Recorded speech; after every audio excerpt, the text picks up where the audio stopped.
Hello, and welcome back to the Wizard's Respite Sanctorum, the show that dives into all things TTRPG.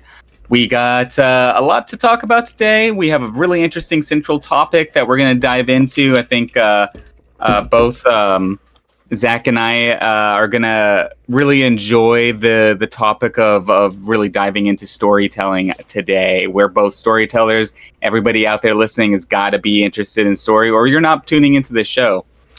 Before we do that, we have a news segment. But even before we do that, I need to introduce my co-host, Zachariah. As always, how are you doing, Zach? I'm all right, everybody. Happy to be here. Yeah, let's do this. Let's talk about some RPGs. All right. Today, let's start off with the news. Today in the news, there was one that caught my attention. It's a little bit weird. It's a little bit drama-ish in the RPG community. So there was a game that was... it had a Kickstarter, had a bit of a following, and it's got some drama as the creator, the guy behind it all, has kind of disappeared. There's a bunch of money behind the publication of a physical copy of the RPG, which is called Grimwild. It's was pretty popular. It's gaining in popularity enough for them to start a Kickstarter for a physical copy. The PDF is already out there, so people can play the game. But if you wanted to hold the game in your hands, which so many of us love to do, you were needing to back up this Kickstarter and wait for it to come out. Money was dropped in, and now the creator of this game is reportedly unreachable. Not a great situation for people dumping money into this thing. Go on, take the money and run. Exactly. I mean, nobody knows exactly what's going on because obviously the guy's not talking to anybody. Hopefully, the guys just run into some publishing issues, maybe got a little confused. You're a game designer, you're publishing. This is probably brand new to most people, brand new to this guy. Maybe he's just trying to work out some details and he's not just pooping his pants somewhere and spending all of the money on Mai Tais. Take it to Vegas, I can double it. Okay. So this is tricky, right? This kind of shit happens in gaming quite a bit. We had one recently that turned out to be like a weird scam game, where you get like a hype you get these hype trailers that like build up the game to get investors in, and then the game is just nothing when it comes out, or barely, or doesn't come out, and then what happens to the money?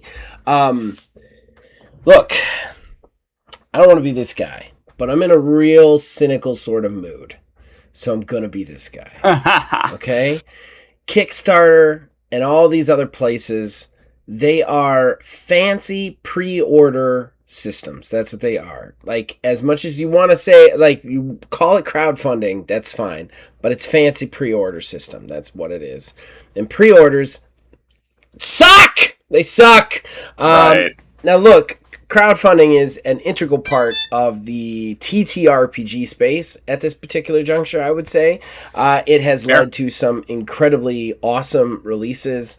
It has led to some incredibly awesome things. I'm not going to be somebody who says that it hasn't. But with anything, with ups comes downs. There is always balance. And this is one of the downs. You can donate to people who are going to scam you, are going to vanish, are going to fade into the ether. Like, I had a buddy who donated to a Kickstarter that was like a rule system for like mecha, but in Legos, and they just vanished into the ether. And it took him years to get his money back. So like, this is one of the downsides. So listen, I'm not saying you shouldn't crowdfund, but look, just like gambling, just like anything else, just like role-playing games, you roll the dice and sometimes you roll a 1. And it's just that simple. And I'm not going to lie, me in my basement right now, I could download a program and put together a video that makes you guys really excited for a game that's coming out that doesn't exist. Right. It's not that hard to do. We had a video game, like I said recently, it was called, why can't I remember it? The Day After. It's called The Day After, I'm pretty sure. It was a zombie survival horror game. I was all about this game. Very excited about it. It was the most wishlist game on Steam. It came out. It was a nightmare. It was nothing. It was just used assets from other games, cobbled together, and released so that they didn't have to give people refunds or their money back. And then the company declared bankruptcy and vanished directly afterwards. So yeah, exactly. So this is one of the things that when you get involved in stuff like this, when you get involved in not actually being able to see the finished project, not actually being able to touch the finished project, not being able to go to the store and purchase the project, but you're giving them money, you're giving them money on good faith. No matter what user agreements anybody signs, you're giving them money in good faith. And there is nothing harder to get from a company than money.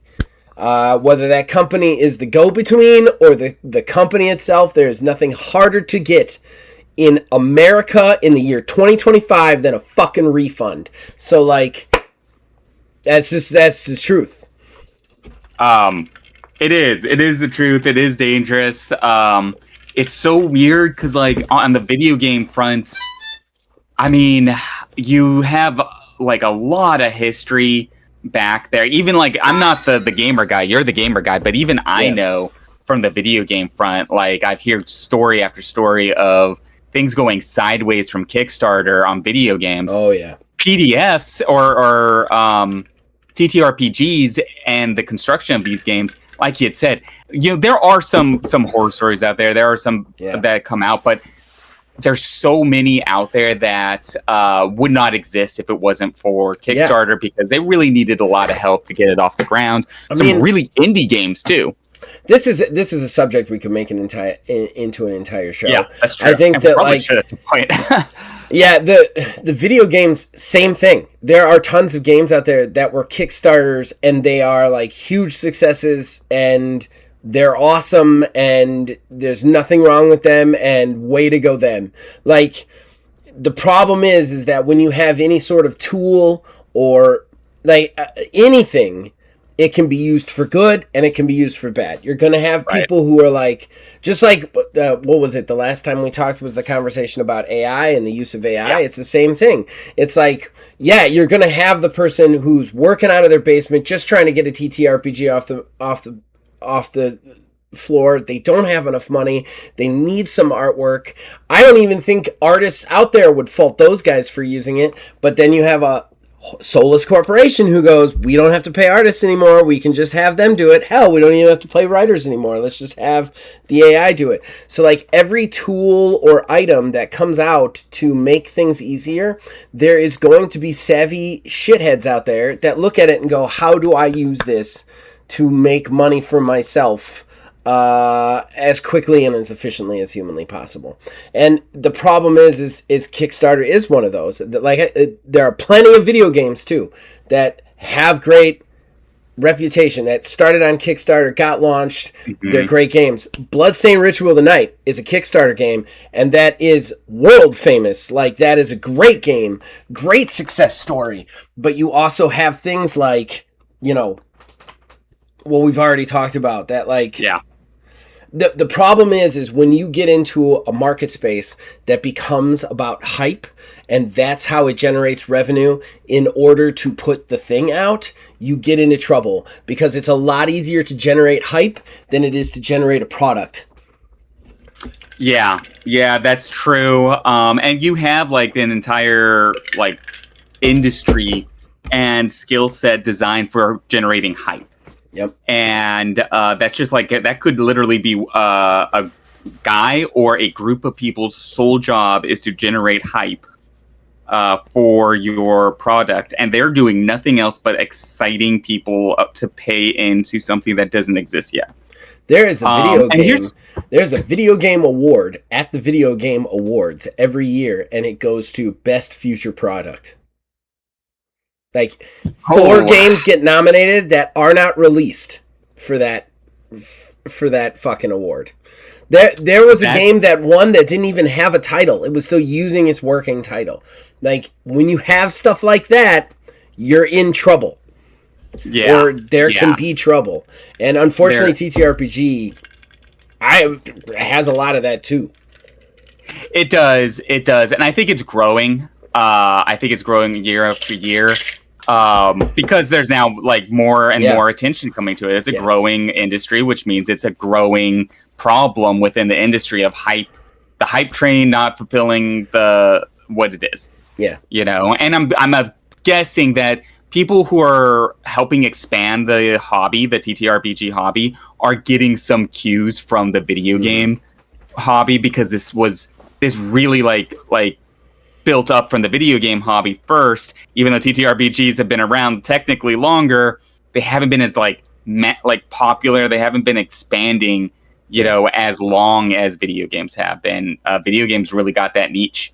Well, and you look at D&D Beyond and all that internet bullshit that Wizards of the Coast has been doing, like, that is definitely the way they are going in a lot of ways. Yeah. And that is not a good way, coming from a guy who gets depressed every time he has to do his video game podcast. It's not a good direction. It's not. And it's going to be interesting to see where this ends up going ultimately, because there's one major difference between like TTRPGs and video games, and that is it's so much easier for a single guy in his basement to write an RPG. So there's definitely an ecosystem that can pop up easier for RPGs, TTRPGs, that is solely focused on, you know, the enjoyment of the players and the game, and not shifting towards this money first hyper sort of penny pinching kind of culture, you know, where they're nickeling and diming their players and their DMs out of everything. Like you would necessarily see all these headlines coming out of the video game world.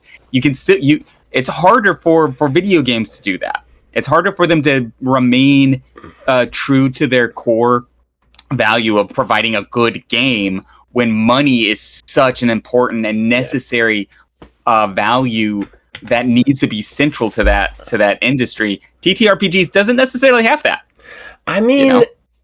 Yeah, yes and no. I mean, as a RPG publisher, I wouldn't have had to go back to work if I had made some money.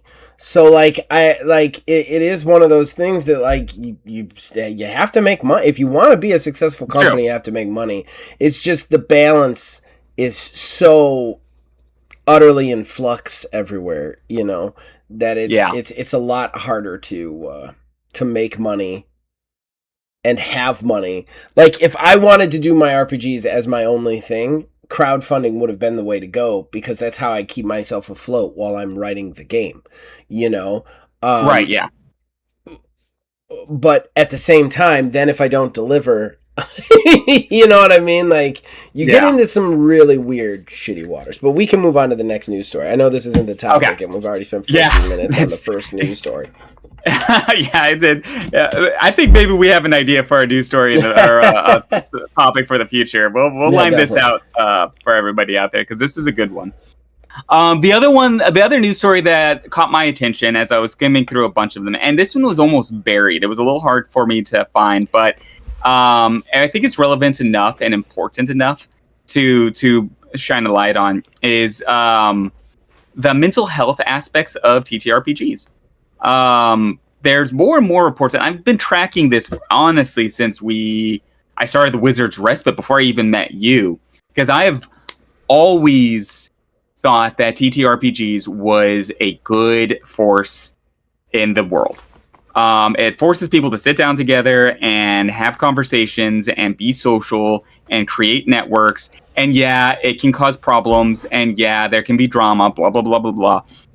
But even like if there's tension between individuals at the table, it's still individuals at the table talking to each other, seeing each other, having to work things out. I think that's a good thing in the world. And I've been seeing more and more articles like this pop up talking about science going behind that my initial idea, which is TTRPGs are good for people psychologically. Like it's good to, like newsflash, it's good to have friends, And I've seen a couple more that people are actually another survey that just came out saying 9 out of 10 people said that games are kind of a mental reset for them. Their life has improved since starting RPGs, and it's actually helped them work through certain like major life issues, even at the game table, like phobias. You're not necessarily, this isn't like a supplement for, therapy, but if you're working through challenges or even just being scared of like getting out there and talking to people, the TTRPG and game setting is a good way to kind of work through some of these things. You're forced into, psychologically, preparing yourself a little bit and then building up a little bit of a resistance to some of this stuff. So I'm going to try not to be as long-winded on this one because I know I wasted a lot of our time on the first one. I will say this. Personally, I live in a gray world. A gray world that is very pretty to me. I think the world is a wonderful, beautiful place, and I don't think anything is absolutely pure evil or absolutely good. I just don't. And I think role-playing games falls into that because everything does. I am positive that there are stories out there where somebody played a role-playing game and it was just the worst experience for them and it made their life not as good. Like, I only believe in the exception. There's always exceptions, period. That being said, there's been a lot of stuff that I've worked through at a role-playing game table. A lot of stuff that, like, because you don't even know you're going to be triggered by something until it happens, and you end up getting presented by situations that you wouldn't normally get presented with in your everyday life. So there's been definitely a situation. There's a character that I kind of based off myself for one game. So he was kind of at odds with his parents, and then the game master, being the dick that he is, brought those parents into the storyline instead of just leaving them in my backstory, and that caused it to be very like triggering for me because like I wasn't necessarily dealing with the character's mother. I was dealing with my own, which I don't know how much I've talked on this podcast about it. I do not talk to my parents for the most part. I do talk to my dad on occasion, but overall, I don't really get along with them that well. Our values do not align. So that being said, like it was interesting to work through that situation. There was a whole nother situation with that character where I had made him married, but his wife had died, which was the triggering situation for him to start messing with magic, which he hadn't been messing with because he had a wife. Weirdly, that wife character, because again, Game Master's a dick. All Game Masters are dicks. That Game Master made my wife's ghost in the house, and something I directly had to deal with, which was very triggering because my character kind of like is me. So it was like I'm dealing with my wife's death when she is not dead, and that caused me some real feelings. So like, there's a lot of stuff you work through when you're sitting at a game master at a RPG table that you don't normally work through. The other thing I really like too is when you're playing a game like that, it allows you empathy of people you wouldn't necessarily understand. Like it allows you to, I think I've said this on the podcast before, like I played a gay character recently. Not super recently, it was like 4 months ago. I wanted to try that out. I did, and it was an incredibly enlightening experience, way more enlightening than I thought it would be. The jokes about the gayness got so ridiculous at the table that I'm like, it gave me a feel that I'm like, oh, this is what it's like.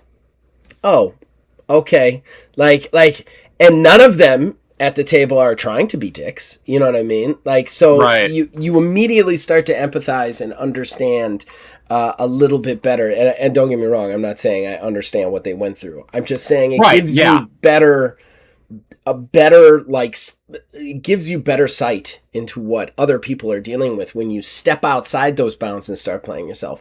I am right now playing a woman in one of the games.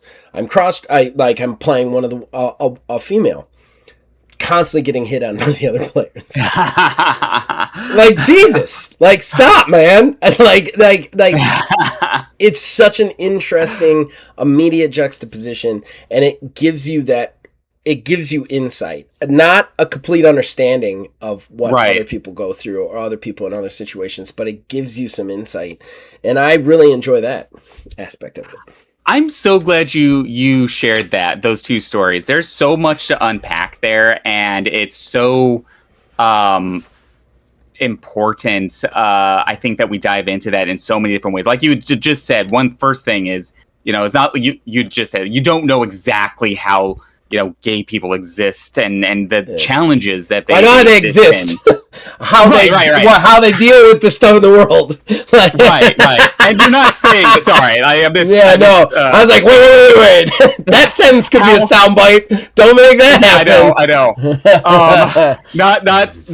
But like how like they deal with the world around them. You're not saying that, but you're saying that like this gives you a moment in time to sit down and try to put yourself in their shoes and be more empathetic towards their various situations, good and bad, and like give yourself a different perspective and really give you a structure, tools to try to understand different individuals and the life they live in in this gamified world, but that you don't necessarily maybe you would think about. You would say, okay, well, how would I feel if I was in that guy's individual position in that individual story you just heard?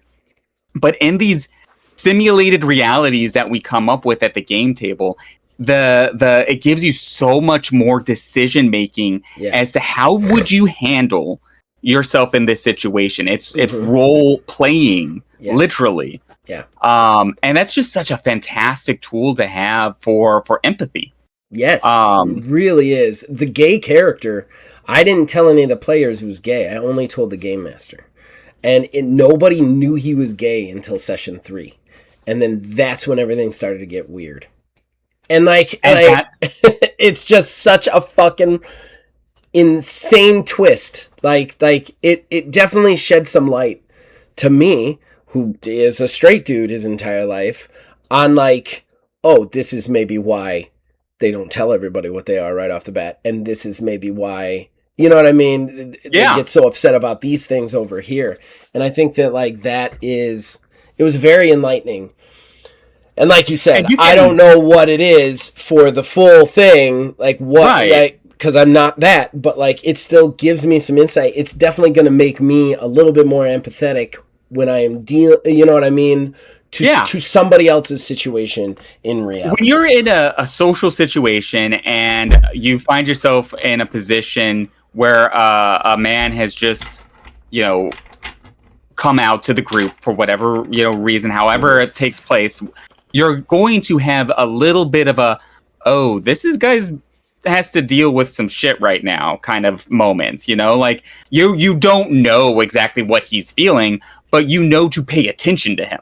Yeah. To pay attention to what just happened and to make sure that he's you feel he feels good around you, that you guys are going to be buddies, like that's not going to be an issue, and how to maybe look for a way to be sensitive to whatever the situation. In this situation, maybe it's a person who's gay, maybe it's a person who's a woman, maybe whatever the situation is, how to that you do need to be sensitive. And maybe there's certain things like, okay, that dude's saying something kind of crappy over there, and it may be influencing this other person. Now you have the sensitivity to that. You have the moment to stop, take a knee, think it through, be like, okay, let's do something here. Let's do something. every time I get a chance to play, and I'm very much a game master, but like, so every time I get a chance to play a new character nowadays, I ask myself, like, what can I do with this character that's going to force me to have a new experience? And like I think almost every one of my characters in the last like 5 years has had something like very extreme, well, not extreme in its thing, but extreme to me. Like, I played a gay guy. I played some characters of different races. I'm playing a girl right now. And even Preston Howlett from Ordo, I played a rich guy who doesn't understand consequences. Like, I wanted to put myself in those positions.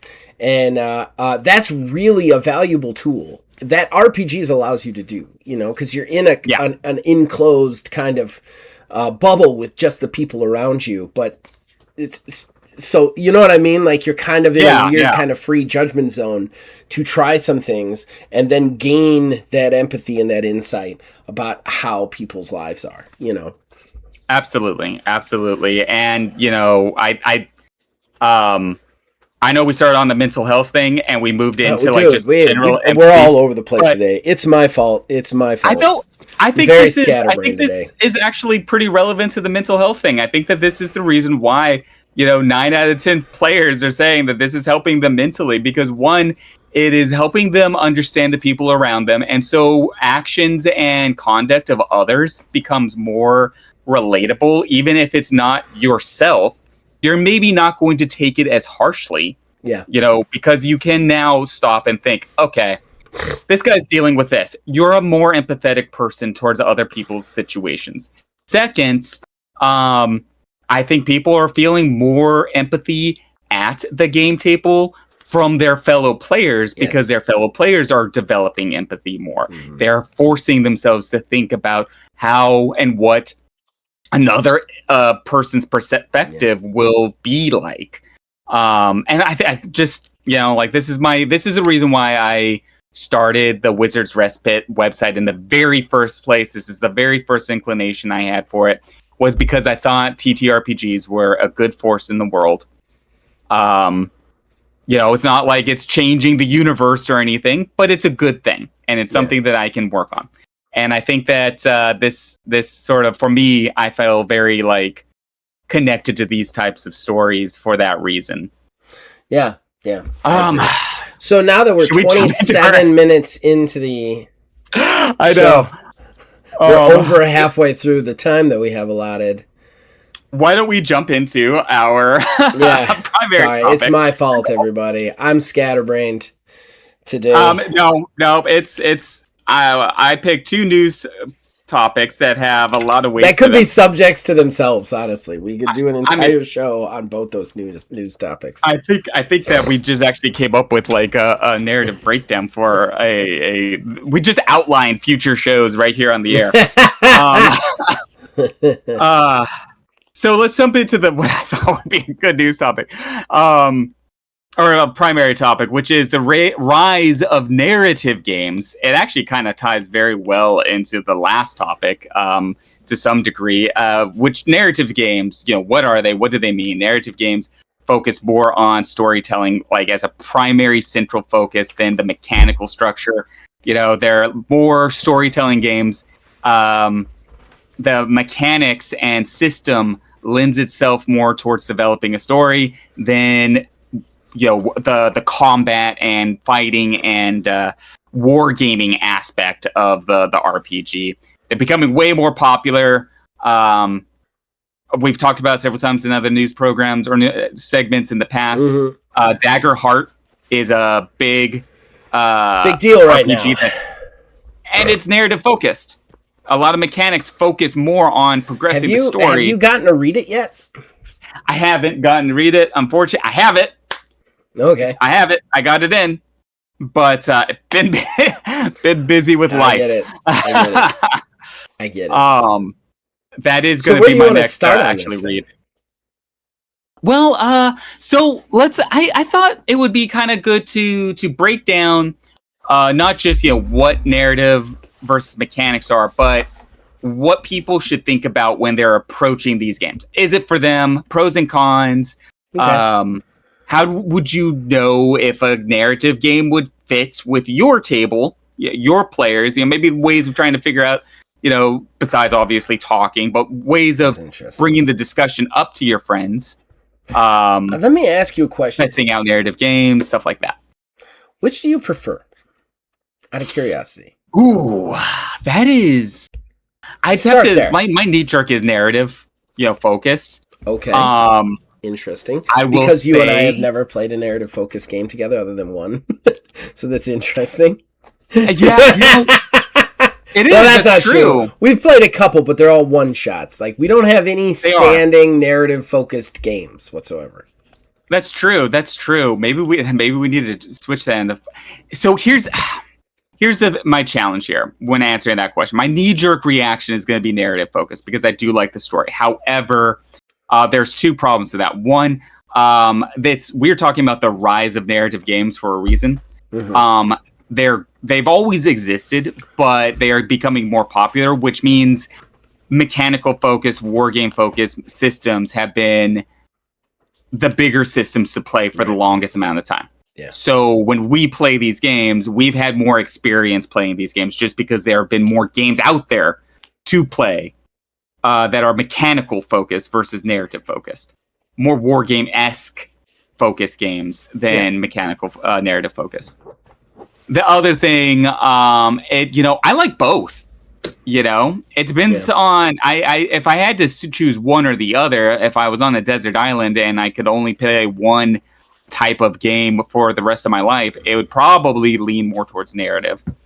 Doesn't mean that I don't absolutely love mechanical focused. I mean, if I had the money, time, and energy, I'd play Warhammer. Yeah. You need to be rich, but yeah, I would too. I think if I was on a desert island, I'd start scratching things in trees, like systems and stuff. I just make my own. So this is tricky, right? To me, because you gave this. This was the topic you gave to us about an hour ago, I want to say.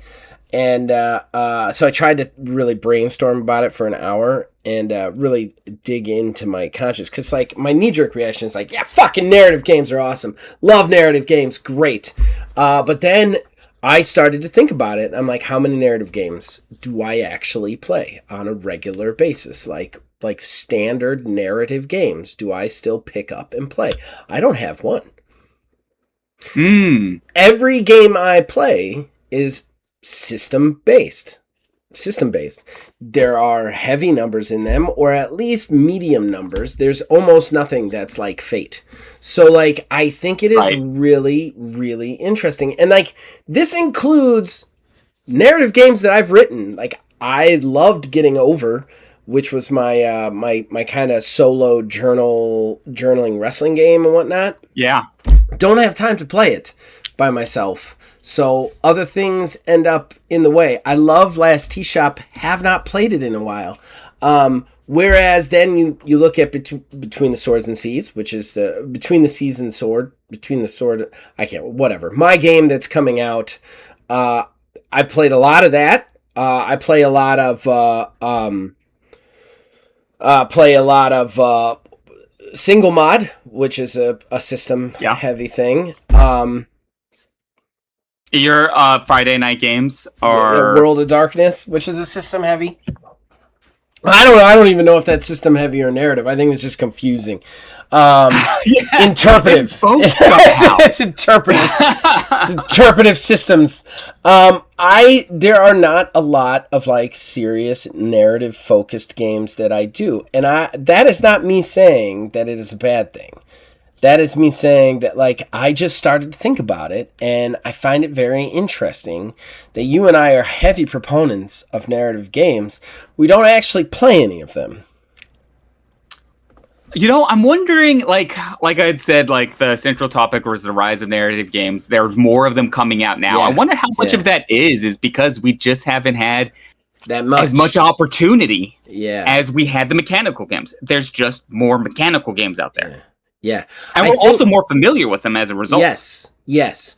The other thing is, too, like, I want to play more narrative games, honestly. I think, after thinking about it today, I think you and I should definitely heavily consider at some point in the nearest future working one in to our show schedule.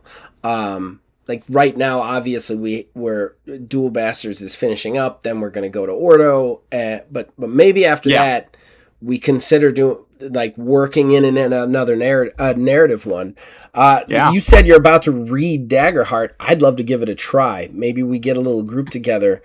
That being said, if somebody's saying to me, when should I do a narrative game, right? Like when should narrative games be the focus?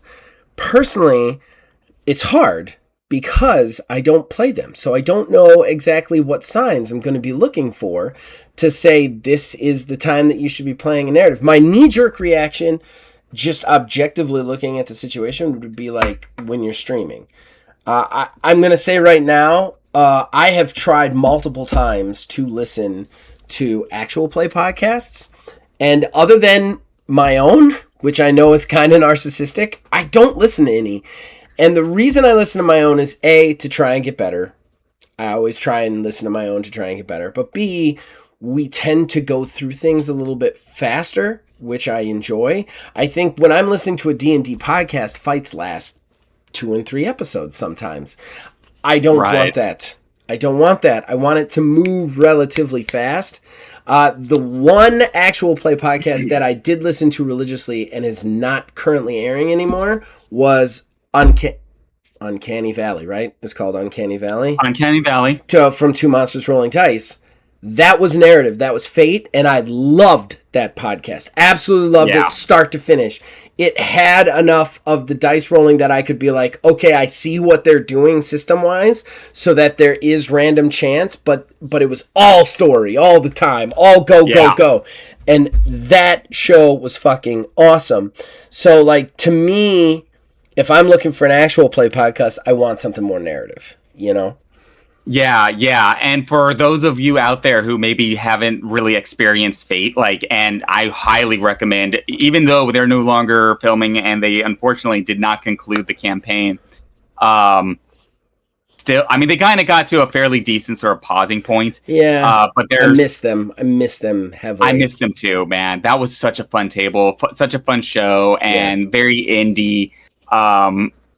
Two Monsters Rolling Dice was just a fantastic. I gave them money. I actually donated money to them.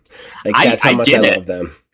Yeah, and but like when they had a character on there that would use a mechanic called I think it was like oiled gun or something like that, and it was basically because he was a gunslinger, he would prep his gun, and that would give him a bonus to his attack rolls. Yep.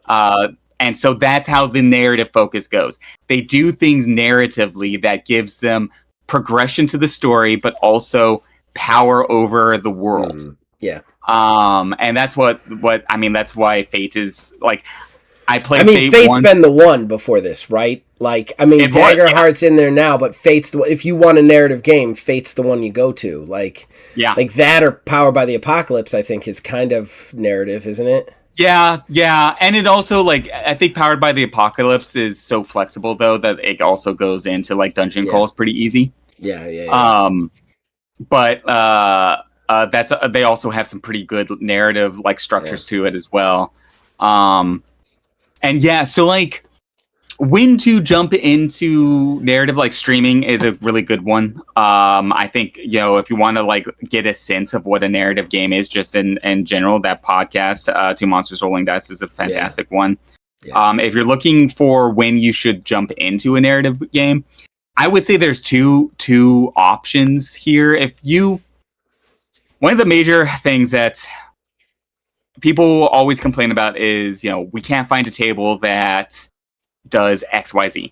If you can't find a table that does XYZ, be a game master. You will be the table. If you make the table, they will come. Yeah. They will come.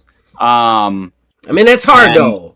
That's not as easy to just say be the game master, because that means you gotta set time aside. You gotta get people over to your house. You've got to manage everybody's schedule, or you got to do it online. As a person who is a game master, way more than a player, You can't just say that. You can't just be like, just be the game master, man. No. That's like, just start your own business and be successful.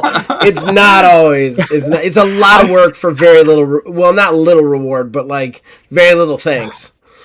I see your point. This is going to be one of the rare times where Zach and I disagree on something. Oh, here it comes. I see your point. I see your point. It is hard. Definitely being the player and just showing up with your character sheet is way easier than being the game master. But that being said, time to nut up or shut up. You know why I'm a game master so much? Because I'm a control freak. And like there has not been one table. And if you are a person who has game mastered me, do not take offense to this because you did a great job. But there's not one time that I walk away from a table thinking that's not what I would have done. So, like that's why I'm a game master. And that's the thing. Like if you're like to be 100% fair to your point there, there are so many situations where I've done the exact same thing, or just bringing like it's so much more work to be a game master than it is to be a player. 100%, hands down, it is. So it is hard and challenging to do that. And being a game master has made me more empathetic towards game masters where they make a call and I'm just like, okay, I'll just go with it. I don't agree with the call, but that guy's got so much crap to deal with right now. I'm not ruining his life by pulling out the rule book. Okay, I'm not going to be that asshole. I've definitely had some fights with my game master and then been like, oh, okay, all right, I got it. And then I'll talk to him later like, what the fuck was that? Exactly, yeah. Have that conversation later where you guys are both like fucking around and having beers, but like not at the game table where he's got like 500 things in the jungle. Yeah. It's too stressful don't do that to that man or woman. Yeah, don't do it. Don't do it. But that being said, I would say though, like, if you're dying to play a type of game, be the game master. You will, first off, understand the game so much better than you ever would have as just a player. Yeah. And it will really help with that. Second, read the game. Read the game for starters. I a player or not, read the game. I can't count the number of times I've got to sit at a table and explain to people like a system. Like you've had access to this book for years. Read it. I think that like you want to play it. Read it. I think also, to fight with myself, there are more tools to be a game master and organize things now than there have ever been in the history of the world. I mean, you remember when we were kids, we didn't even have cell phones. It was like, if Jack didn't show up, you're just sitting there like, do we just start? I don't know. Yeah. So like it's a lot different now where you could just be like, hey, 8 p.m. on Discord, you can have a Discord server with everybody's character on it. You can be like, 8 p.m. join the call from your house in your pajamas, I've definitely played games without pants on. I'll let you guys out there figure out which ones they were. But you know what I mean? Like it's way easier than it used to be. It is still not a. So the old guys have no mercy for you right here. Like in my day, we used to have to walk. I walked 6 miles in the snow to play a freaking half dwarf. We had to make our dice out of snow. All right, and dirt. All right, that's how we carved it out of rocks. It was 20 miles to the nearest RPG shop, and you played one of them, and it was D&D, or you fucked off. Exactly. Yeah. Again, but like, here's a couple. Okay, here's a tip. You want to make it easier. Zach just threw a couple out there. You got Discord. You got tools out there, online tools that do make it easier to just be a game master, to organize your crap. I love the Goblin's Notebook for note taking. It's very a flexible system, especially now. I will 100% admit to this. Right now, when I go onto the Goblin's Notebook to make a template for my notes for a new system. The Goblin Zone book was originally designed for D&D 5e. When I want a new system, I go to ChatGPT. I have him write out a line of code, dump it right into the Goblin's Notebook. Bam! I have a whole stat block that can be you can math out right there what this various tools are for the system. It'll automatically populate it. Super easy to do today, compared to having to get your calculator out or your abacus back in the day and write out your stat block for a brand new system, a brand new mod system, whatever it is. So you can make it super easy on yourself if you want to. Second thing, if you want to be your game master's new favorite player, tell them this. I want to run a one-shot of Fate. I will prepare it. I will get it all together. I bought a module, an adventure, a one-shot adventure online that I can run. I'll take 2 weekends, maybe 1 weekend, whatever it is. You don't have to game master. You can be a player. Let me run this game for you. You get to be a player for a while. That game master will give you a hug. Mm-hmm. Yeah, they will send you a gift. They will love you so much for taking the reins and letting them be a player for a couple of weekends. And then you get to play the game for a minute, figure out if you like it. That's a great way to just jump in there. If you want to try a new system, and you're not 100%, also, and every game master out there will admit this. Maybe you just baited your game master into trying a new system for you, and that's the next campaign's system. Because you got the game master all excited about Fate on that one shot that you ran, and you're good to go.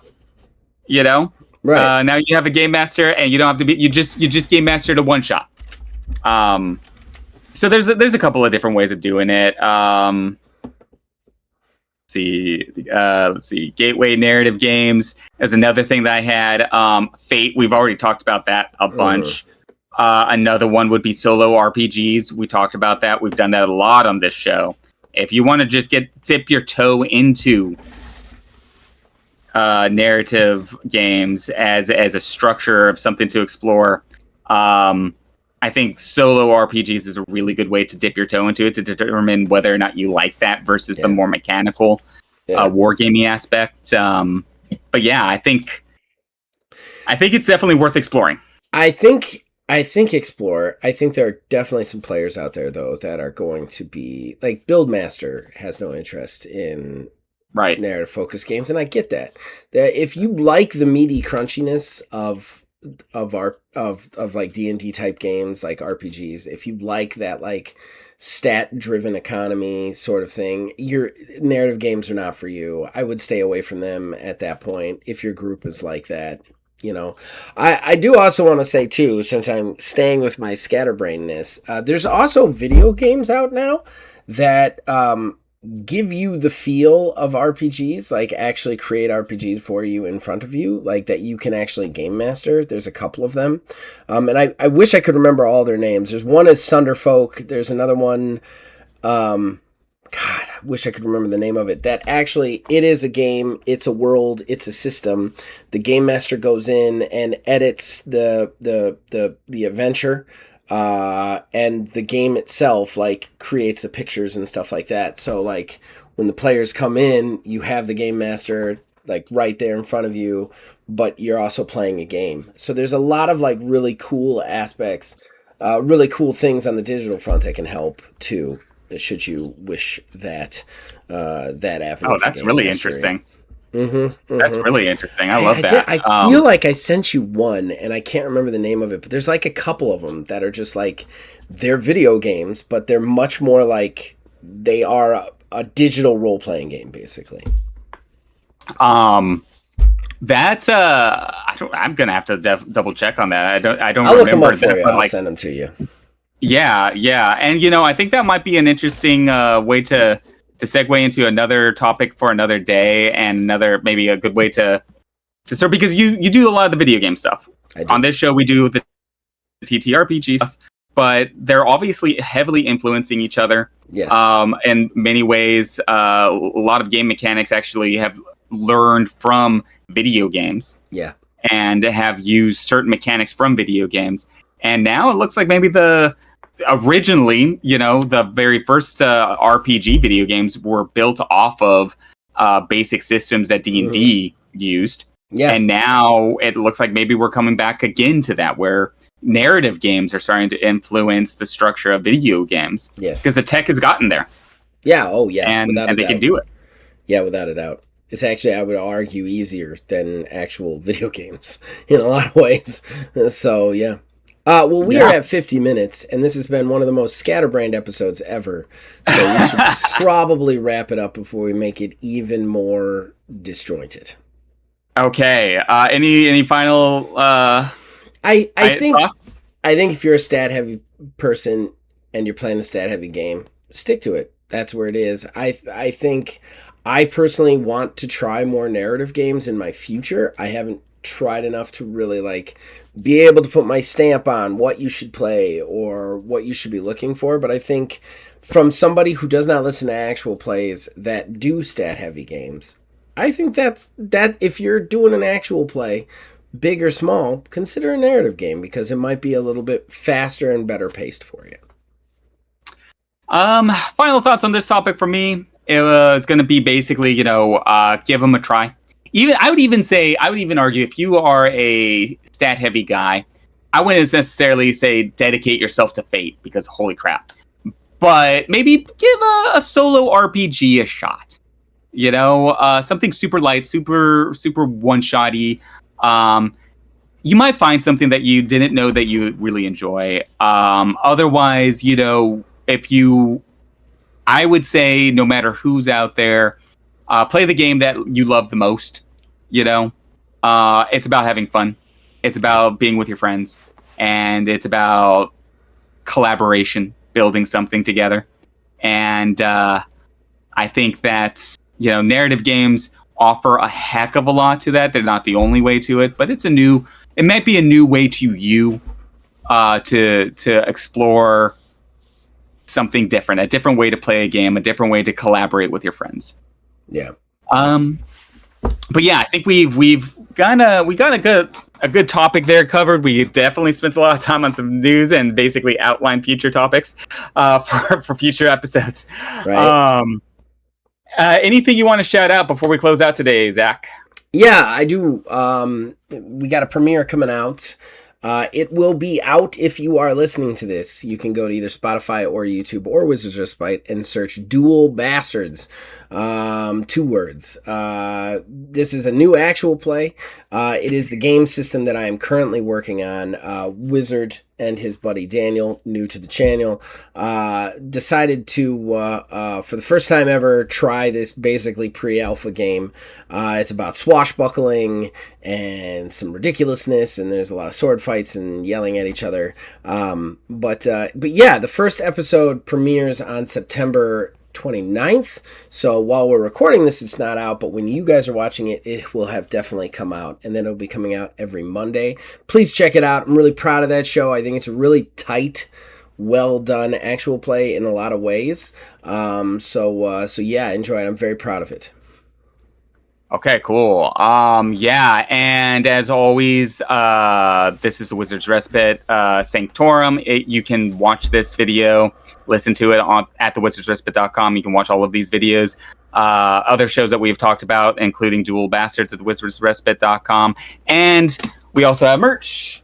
Dungeon Masters. Wearing the same shirt. There we go. Same shirt. So guys, please check that out. And yeah, until next time, everybody out there, keep rolling them dice.